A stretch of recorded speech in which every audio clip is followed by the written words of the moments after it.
Hello, everybody, and welcome back to Alicia Dianne. Hi, everybody, and welcome back to Alicia Dianne and I. I'm Alicia Dianne, and we are doing our book club review for Selling for Dummies. This is the book. So we are into chapter. Let's see which chapter we're on. We made it to chapter 15, and we finished chapter 15 this session. So this one was about making use of using the internet to make more sales. So it was really about using the internet, using social media. I found this was a nice, quick read. I don't know why I was procrastinating a bit reading this. I know it's taking me so long to get through this book.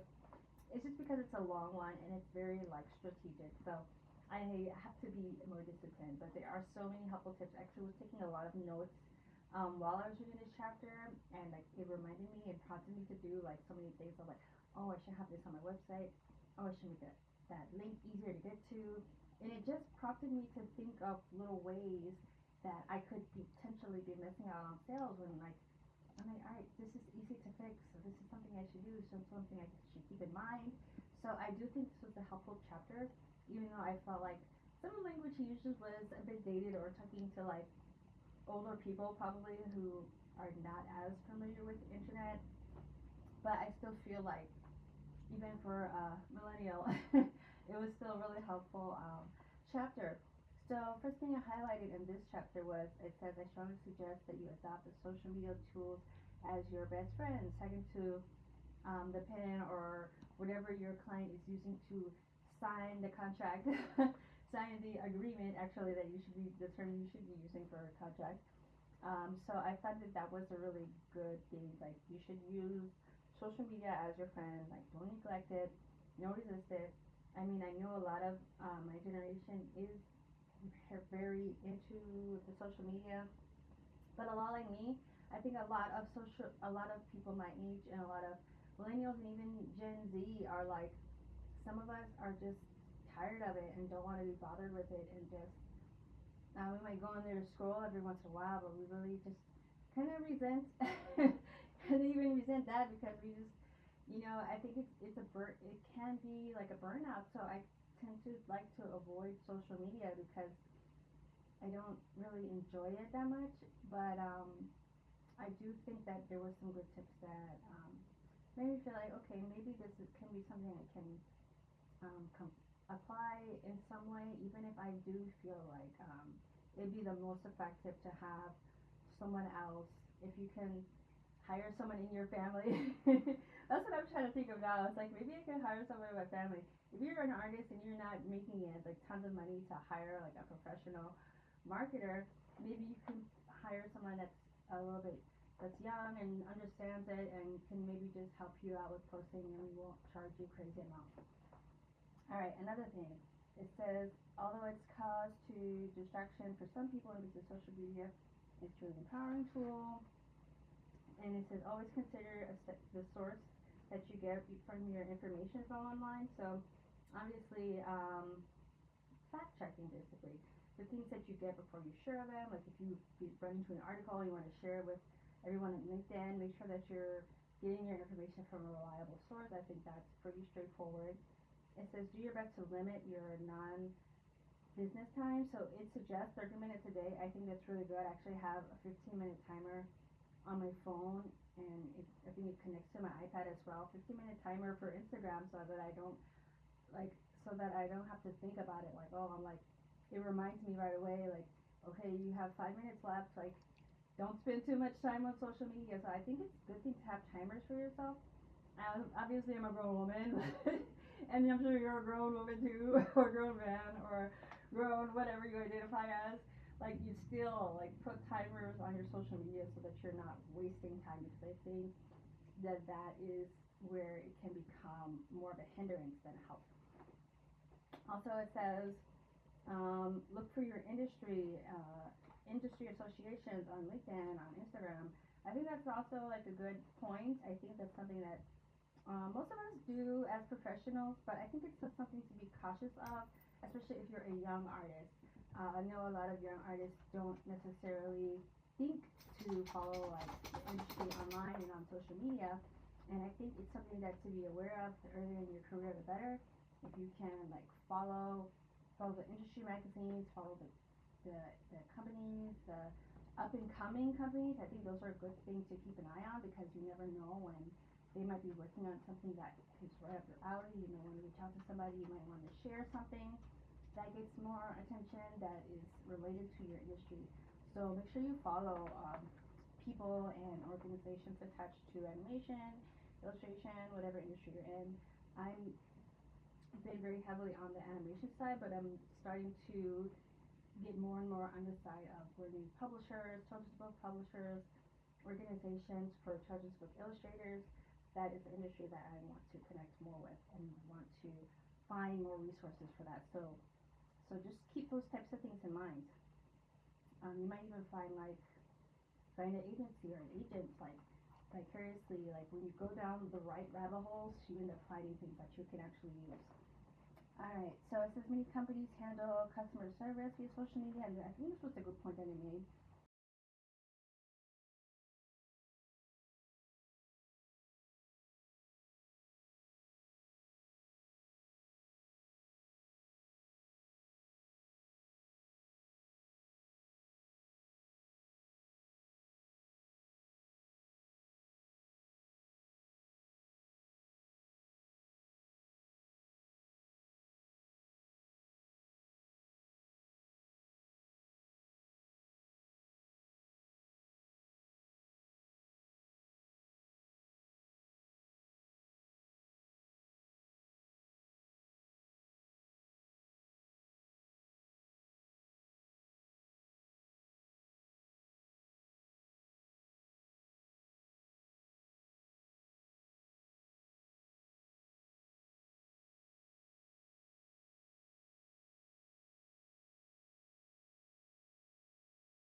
Okay. You can look for people and companies all over the world. I think that's obvious. Look for LinkedIn groups related to your industry, and if you belong to organizations related to your industry, it may have a LinkedIn profile. I think that's kind of obvious too. I don't know why I highlighted that, but it is this section is also like about LinkedIn. So it says offer, and make sure you join LinkedIn. If you're not already on LinkedIn, I think it's a good platform. I think especially younger artists kind of overlook it, but don't make sure you have a current updated LinkedIn profile that you can add people on, because more and more people that are professionals in the industry are looking to LinkedIn. So I think it's a good thing to keep in mind. Let's see. Offering going to the person first before asking someone. Oh, okay. So offering to help someone first, like when you connect. Usually if you go to some sort of networking event, you'll almost always nowadays trade LinkedIn. So what it says to do is when you follow someone on LinkedIn, ask them what you can do for them first before you ask them for any favors. Don't ask them like, oh hey, can you introduce me to so and so? What you want to do is offer them your support and your if can I do anything for you? Is there anyone in my network that can help you, that I can connect you with? So you want to be looked at as someone who offers support. Now it says blah blah blah blah blah. Using X, aka Twitter. It doesn't say X. I'm not sure when this book was written, but it was before the Musk. So it does say like using it as a platform. And I think of it as a great place to raise a question and quickly point to an answer. So it just says, keep your messages short and to the point, and raise a question, offer an answer. So that's basically what you use it for. Let's see. I highlighted a whole bunch of stuff on this page. Presenting and selling online. Let's see. How can ideally your company's website is effectively presents your message and creates enough trust. So have a good website that's clear. I think keyword there is clear. And make sure you have a page for everything, and make sure that page is easy. It should, like, whatever, say your name is aliciadianne.com and the /. Make sure that the thing after that is something that makes sense to the person, so that whenever they're going to your website, it's easy for them to remember. They can come back to it. If they're looking for something very specific in your website, they can find it easily. So keeping your website easy to get to, easy to navigate, and pages that make sense for what they are. I think that really makes sense. It also talks about like webcasting, like I'm doing right now, doing live streaming, these types of things that can be helpful to get people to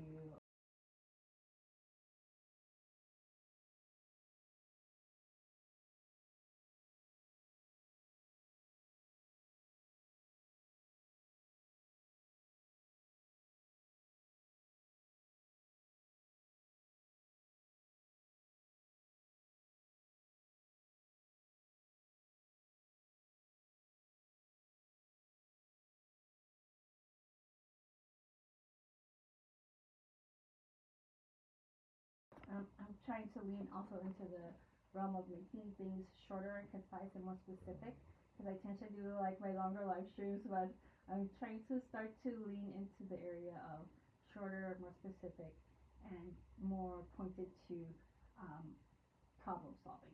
So that's also one thing that it kind of hints at that a little bit. It doesn't say exactly what I said, but it does kind of hint in that area, like about being someone who can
because it gives them some sort of ease of mind.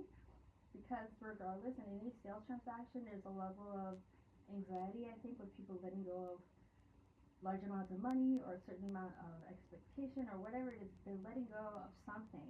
So if you can ease their mind in any way, as a person selling to them, any sales transaction has a little bit of anxiety. So if you can ease that and let them know that you're there to help them, then that just makes it is going to make it go so much smoother.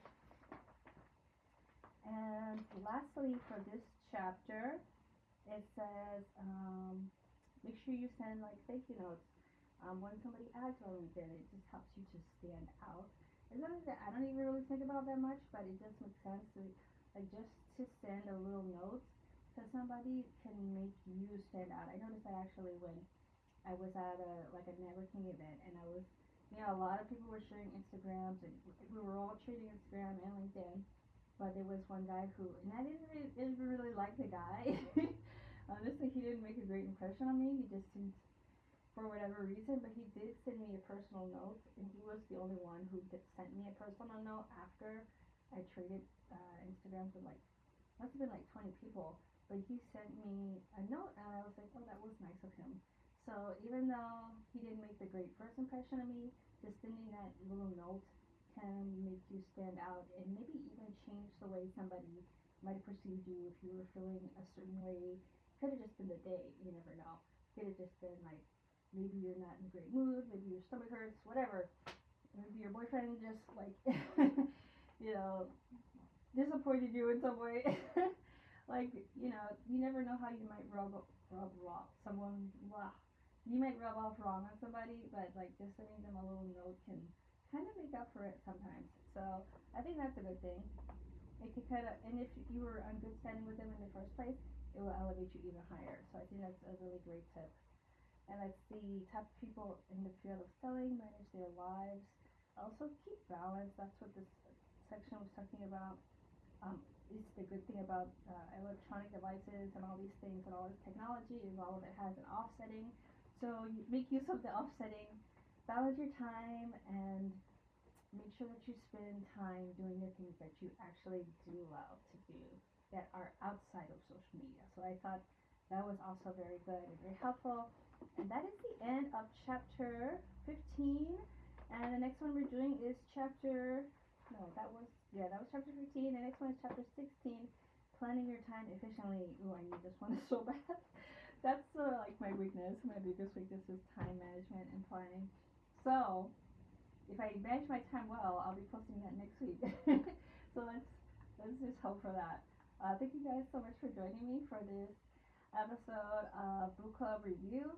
And it was a great chapter, and I will see you guys in the next one. And hopefully, I can actually finish this book by the end of the year because I've been dragging it so long. All right, well, I'll see you guys. I'll be live streaming tomorrow with more of Biz Dev Portfolio. So I'll see you guys next time. Be grateful, with balance, be yourself, and take care.